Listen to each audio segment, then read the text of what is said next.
Welcome into NASCAR Coast to Coast here on the Motor Racing Network, where we break down all things NASCAR regional and short track racing. My name is Chris Wilner, MRN Pit Reporter, and on this week's show, we have the opportunity to hear from our 2025 ARCA Menards Series champion, Brenden Butterbean Queen. I had the chance to sit down with him earlier this week to talk to the champ.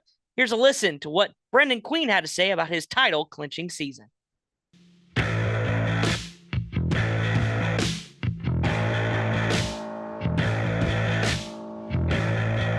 Joining us here on the show for MRN Coast to Coast is now officially your 2025 ARCA Menards Series champion, Brenden Butterbean Queen. Brenden, when I talked to you in Victory Lane at Kansas, it was all but said and done. But at the same time, now that you're officially a champion, if you look back at just the last few years, are you still pinching yourself that you actually pulled this off with 8 wins?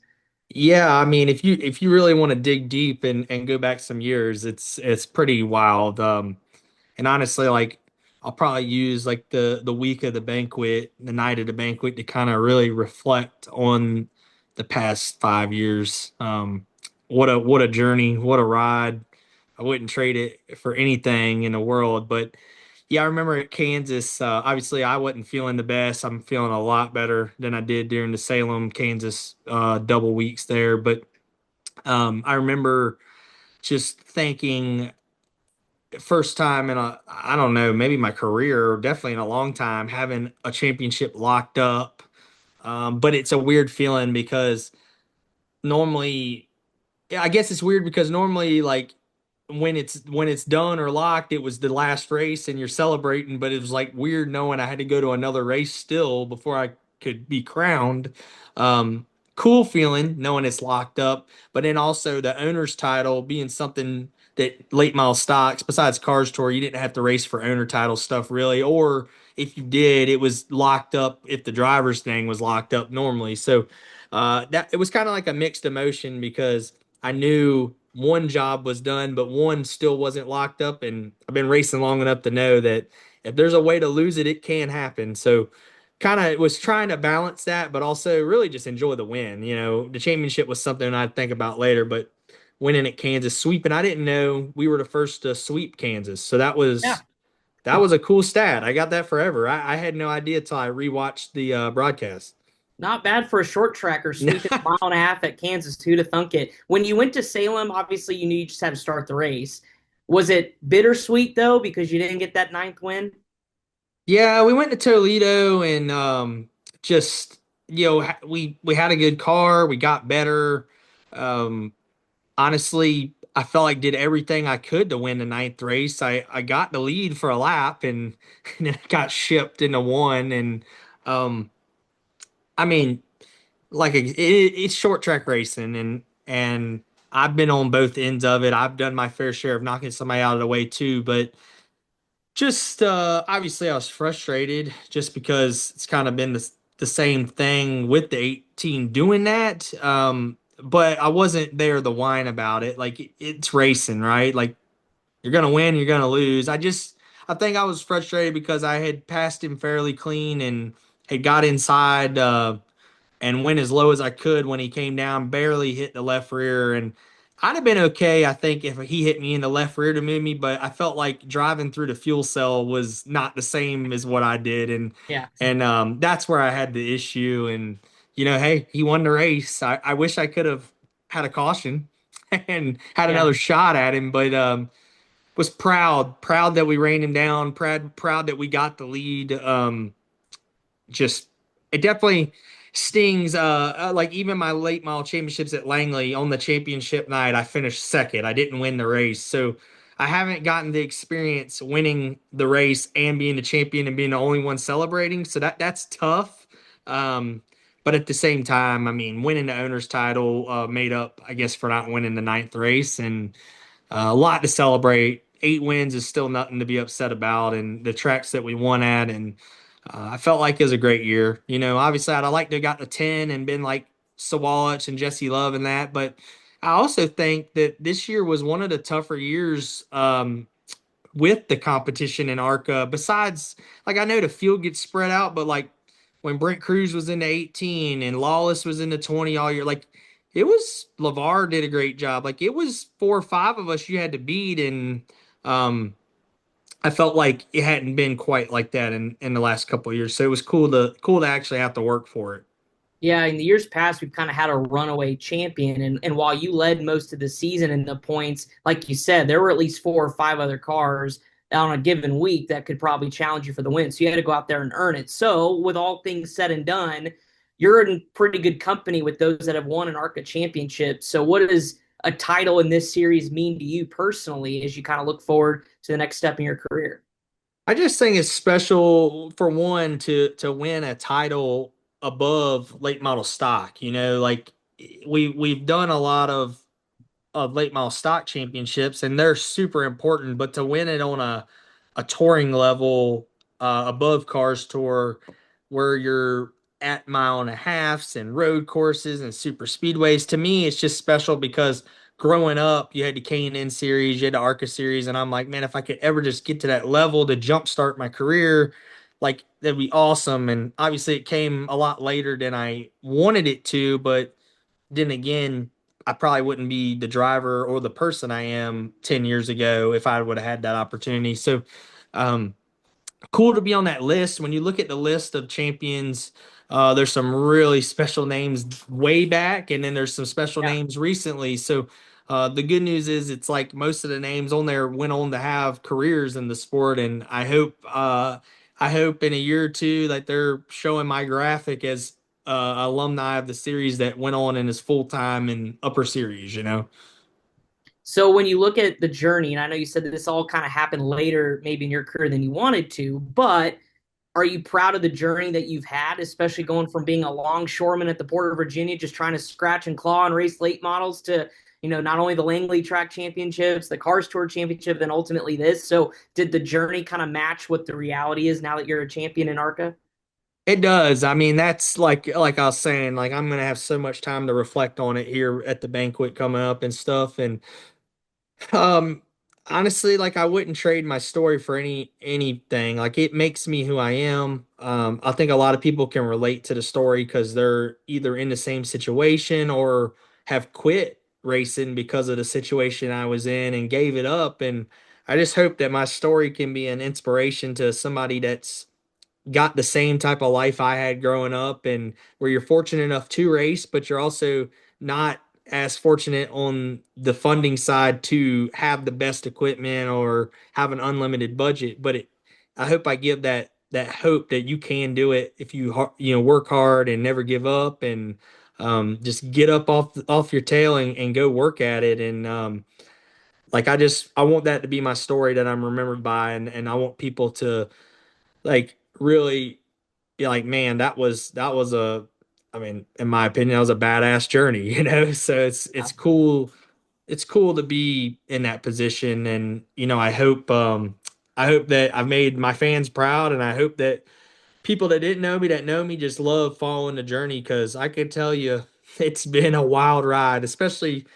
I mean, my whole career has been a wild ride, but I'd say the last 3 4 years have been really insane. Just becoming a late model name, winning more regular in late models, and getting my name more out there, I would say, through flow, and then just the fan base growing, and it just seems like it just every day got bigger and bigger, and here we are. I know we had you on the show, I think it was back in April or May, and you were, just now bursting onto the scene with a few wins and you're leading the championship. And we're going, holy cow, this guy's a rookie in this deal. He's never really run an ARCA car until this year. Look at him go. You've now, Rookie that couldn't win rookie of the year. yeah, That's, yeah. I can't explain that. I I'm don't, yeah.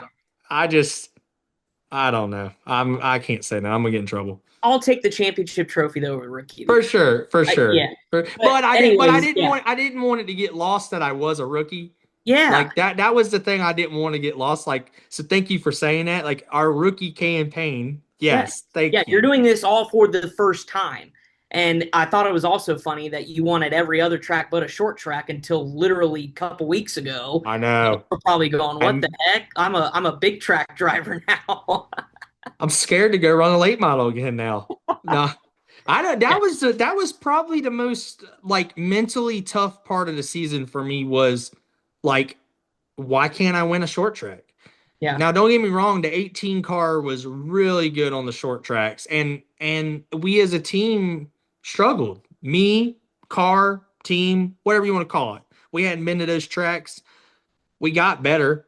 I mean, Toledo was prime example. Like we worked on it and we ran to 18 down and passed them and got shipped, but like we passed them for the Yeah. lead under green. So just wish we could have some of those back and win some, but I wouldn't trade what I won to have them. So Yeah, for sure. Well, and it kind of goes back to my other what I was starting to say too is the fact that when we last talked, you were just now kind of blazing the trail for the late model drivers to have that opportunity at the next level. Well, you've not only blazed the trail, I mean, you've knocked the door down and it's wide open. We're seeing guys now getting shots at the Truck Series in ARCA. I think I'm sure you saw Connor Hall's getting a shot in ARCA at the Bull Ring at Las Vegas this weekend. So, what kind of point of pride is that for you that like you're kind of the guy in this generation now that's let everybody else in the late model world say, hey, I think I can do this. I feel like that's probably for other people to decide if I'm the guy or Josh Berry did it first Yeah. or however you want to, but it's cool to be a small part of it because I always wanted somebody to have that happen for me, and I feel like Josh kind of did that, and that kind of resurrected my career because I was winning big races at the time, and even the Thanksgiving Classic where him and I duked it out for the win, like that was good timing because he was going cup racing and I wasn't going anywhere but late model racing, and I think it's all about timing too. Like I won some really critical late model races at right times, and I won some ARCA races at critical times that are helping me further my career, and just it's just so cool. I mean, timing is everything, and you have to perform, but you also have to have marketability and branding outside of racing. And I feel like I worked really hard outside of the car because I knew I didn't have the funding and stuff to get there. Um, and then I just went to work and got myself in some really good opportunities, made the most of it, and it just all worked at the same time. Yeah, certainly did for sure. Before we look ahead, what was maybe one or two of your memorable moments? If you could kind of take a snapshot of this ARCA season, I could probably think of one, but I'll let you answer. What Yeah. kind of sticks out to you? Yeah, number one is probably got to be, and I'm gonna do it because I can do it. We're on Yeah. camera. Number one would probably have to be this bad boy right here, the Daytona, Yeah. Daytona Oh, ring. wow. Gotta have that on there. I mean, You could fool somebody into thinking that's a Daytona 500 ring. I just got it last week, so perfect timing for that question. Yeah. That's a memory that'll last a lifetime. Winning Daytona, whether I ever win there again, whether I ever race again. The list of winners there is a lot smaller than the people that have tried. So that's a super cool memory. I think beating Heim at Michigan's got to come into play just Yeah. because of, what he's accomplishing, and talk about timing and seizing the moment. Like I was so excited when he ran that race, whether he whooped our tail or not, just knowing I had a chance to go race him, and if I was to beat him, what that could do for my stock. And the way it came down to him and I at the end, just perfect for me. Um, that's cool. That's got to be a moment. I think Dover when the truck arm slugs fell out and we were leading and able to still lead the race like that. Like those are all cool, and I know we're kind of getting out there because it was only supposed to be a couple, but just there's so many moments like that, and just working with Steve O as a rookie crew chief, my rookie driver campaign, and just being able to bring it all home, bring the first owner title and first driver title to Pinnacle Racing Group, and I just think that's all special. There's so many from this year, so many good times, a lot of good times, not even racing, just off the track.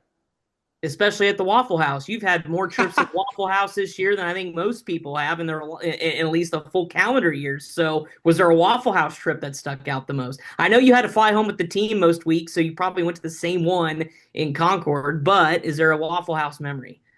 Man, I'm trying to think of which one was the best. There was one in there that I can't remember which one. I'd have to look at photos.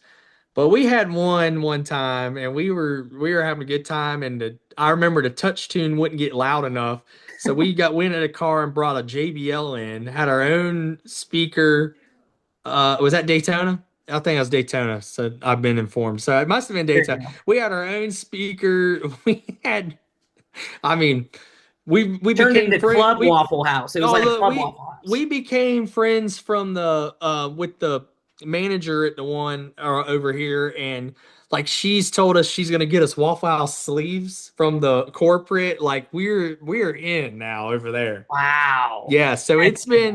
it's been we had some fun. We always go in there, and the 2018 we like the Lax. A lot of people don't know who the Lax are, but it's kind of like a country rap, kind of like a Colt Ford type music, but Okay. it's just something we all grew up at bonfires listening to, and I would say that's probably the 28's go to as a team band. So we get the jukebox going or JBL whatever we got, and we have a good time. Man, they may just give you the keys to that Waffle House. You just own it at this point. I know this year too, you had a couple of Xfinity starts, a truck start as well. How much did you feel more prepared to do those because of this full season in ARCA and being in a stock car full time? Yeah, I think just the whole process, like the ARCA is ran more like a race day at that level than late model stock. The inside of the cars are similar, the shifting similar, all that is different in late model stock world. The shifting from first to fourth on restarts versus third to fourth on restarts. Um, I think, you know, my first Kansas truck start last year, I left there confused, like I can't do this.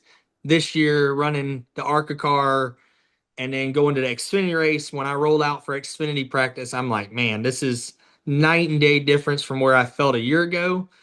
So I would say going ARCA racing definitely paid off in that aspect of things because what a year a Kansas difference makes. Like from last September to this Yeah. September, like I left there in that truck running 20th, like I don't know what I'm doing. And then to sweep it this year and then qualify top five and finish top 10 in the Xfinity car was insane. So I don't think I could have done that without my season at ARCA.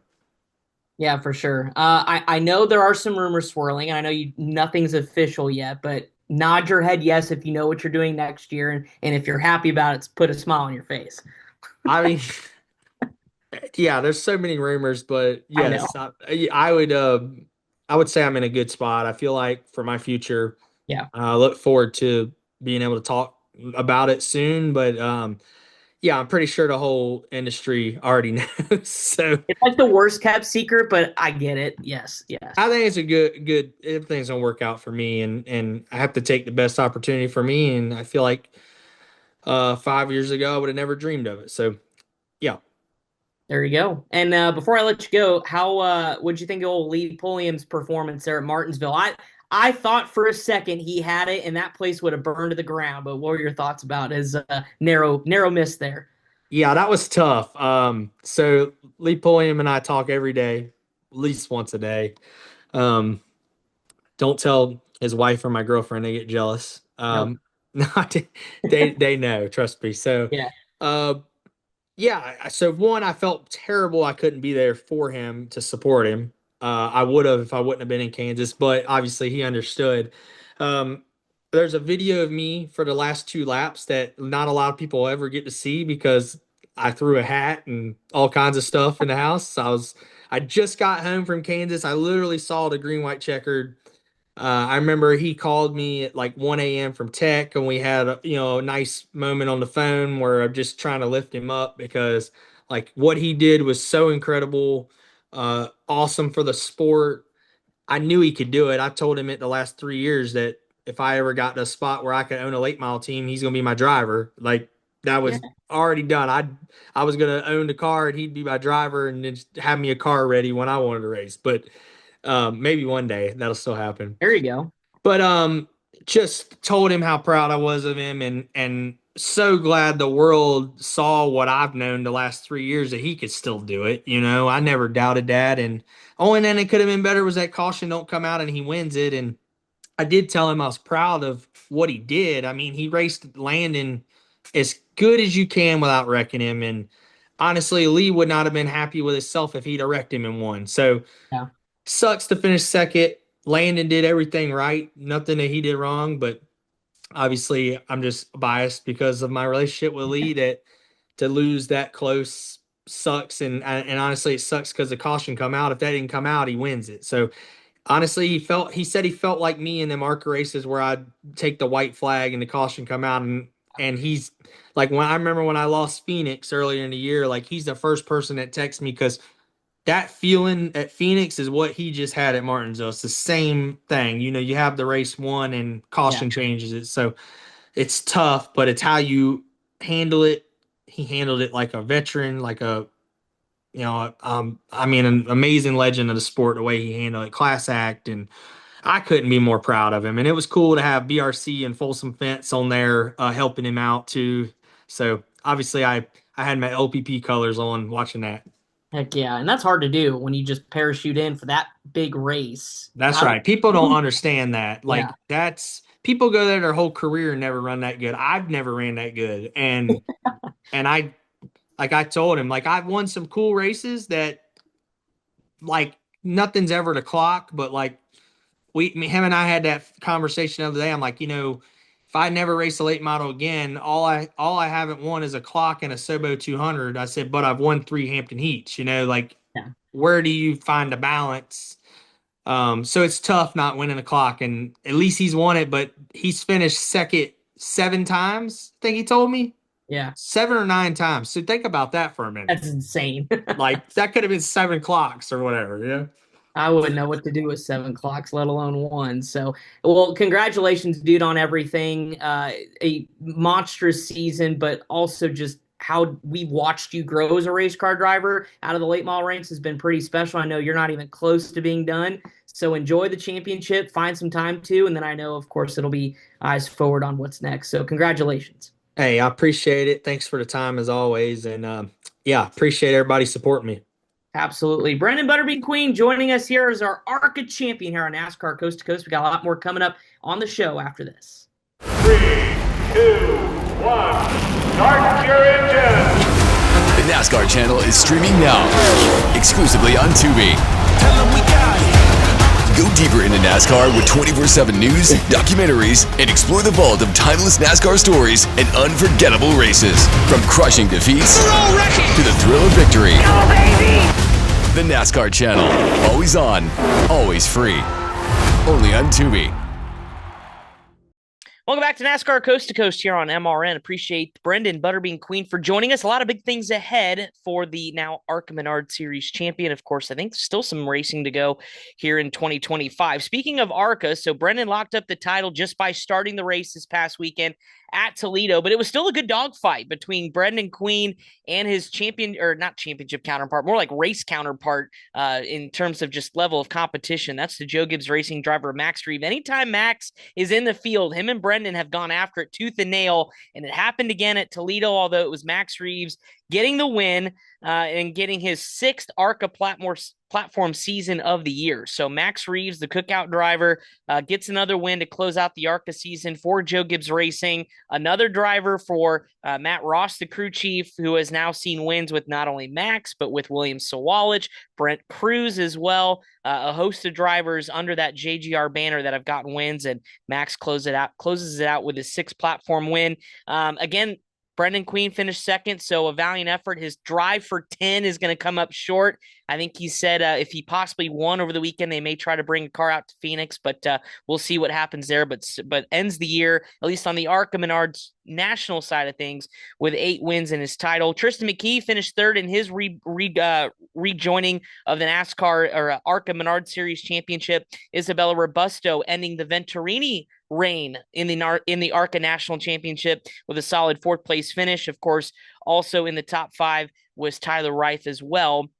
Actually saw him last week run a micro at Millbridge too, so it was kind of fun to see him in multiple disciplines as well. So Venturini Motorsports not done yet. That transition to Nitro begins on October the 15th. They still have a West race coming up this week, and then we'll see them still be around, especially possibly in the ARCA West Championship finale, and then obviously into 2026. But awesome championship finale there at Toledo. The Eddie Partridge 256, again, that rescheduled race for the NASCAR the Modified Tour was on Saturday at Riverhead Raceway, and boy, the championship is going to definitely now go down to the final race because Austin Beers made a statement win for his second win of the season there on Long Island, winning at Riverhead Raceway, beating his championship rival in Justin Bonsignor, who finished third. Now 2 races to go, and Bonsignor is 13 points back, and we haven't seen him close to within single digits in quite some time. So certainly coming up this weekend at Thompson's going to be probably the deciding factor of what kind of desperation happens at North Wilkesboro Speedway. But Eric Adale, you've also got Steven Kopchik that was in the top 10, Trevor Catalano, Matthew Brode, who got his first career pole for the NASCAR Whelen Modified Tour, finished in the top 10. And as I mentioned, this championship battle again will go down to the final 2 races beginning this weekend at Thompson for the World Series 150. Some other racing over the weekend, the Cars Tour, the ZMAX Cars Tour with 2 to go. Wound up at Tri-County Speedway, and I mentioned at the top of the show, their championship begins to dwindle and tighten as well. That's because Jared Fryer went out and won the late model stock portion over Landon S. Hussman in a really good battle there to the finish. Landon S. Huffman with just a monster run, just couldn't quite get the pass complete on Jared, who went out to win his 3rd race in just 7 starts this season. So anytime Jared's in the field, he has been one to be reckoned with. He won from 18th, by the way, too. Also drove from the back and had to avoid some incidents, including a late race crash between Landon Huffman, not Landon S. Huffman, Landon Huffman, as well as Chad McCumbee making a start for his team there as well. They were running up toward the front, crashed, and Jared was able to wiggle his way through and go on for the victory. Dale Jr. in the Sundrop car. Everybody was paying attention to maybe can he continue his top 5 streak with the Sundrop colors. That was not going to happen. He had a rough and tumble night, ended up in the 12th position after it was all said and done. And boy, I told you the points championship, Landon Lewis now just leading Connor Hall by 13 points, going to their final race of the season at North Wilkesboro on October the 18th. So that's 2 weeks from now. We will have a champion, and it'll basically be who can beat who between Landon Lewis and Connor Hall for Junior Motorsports.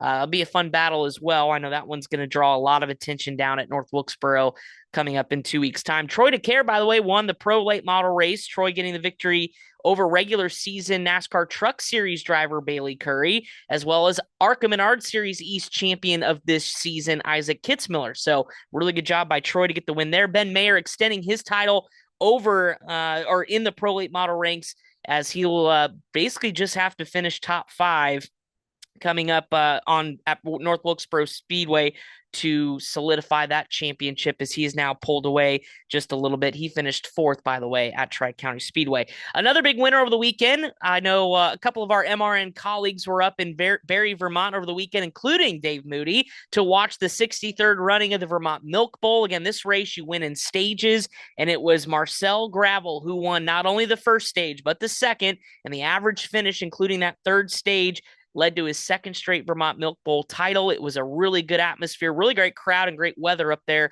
in Barry, Vermont for that Milk Bowl championship. The toughest short track race to win on the schedule, as is known. All right, some news and notes over the weekend. And speaking of the ARCA Menards series, not only did they crown a champion in Brenden Butterbean Queen, we do have the official schedule for 2026. We teased a little bit of it in some of the episodes prior to this one about some of the tracks we will visit, but now we've got all official races signed, sealed, and delivered. 20 races at 19 different racetracks next season. Of course, that will begin with the 63rd running at Daytona. That will be on Fox for the 2nd straight year. But the big news not only is the scheduled 20 races, and they are a really good slate of races, it's the fact that now Fox Networks will air every single one of the ARCA Menards Series Premier Championship in 2026. So whether that's Big Fox for Daytona, FS1 has a lot of the midweeks or the mid-season running between Kansas, Talladega. FS2 will have some in there as well. But basically, all networks of Fox will be airing all the ARCA Menards Series races next year. Of course, some shakeups in the schedule for next year. Toledo will no longer be the season finale. It'll go back to Kansas, the only track we will run at twice next year. First time since 2021, Kansas will be the season finale in September. Of course, Watkins Glen, we announced that earlier, was on the schedule. That's being moved, of course, up to May for NASCAR weekend. and Lime Rock returning for the second straight year as well. Proved to be a really good road course. So 2 road course races for these drivers, 2 dirt ovals as well, with DuQuoin and Springfield both being back-to-back. And then Chicagoland makes its return for the first time since 2019, and Pocono, as we mentioned, for the first time since 2023, back after a couple-year hiatus. So the ARCA Menards Series schedule is out. Begin making your plans.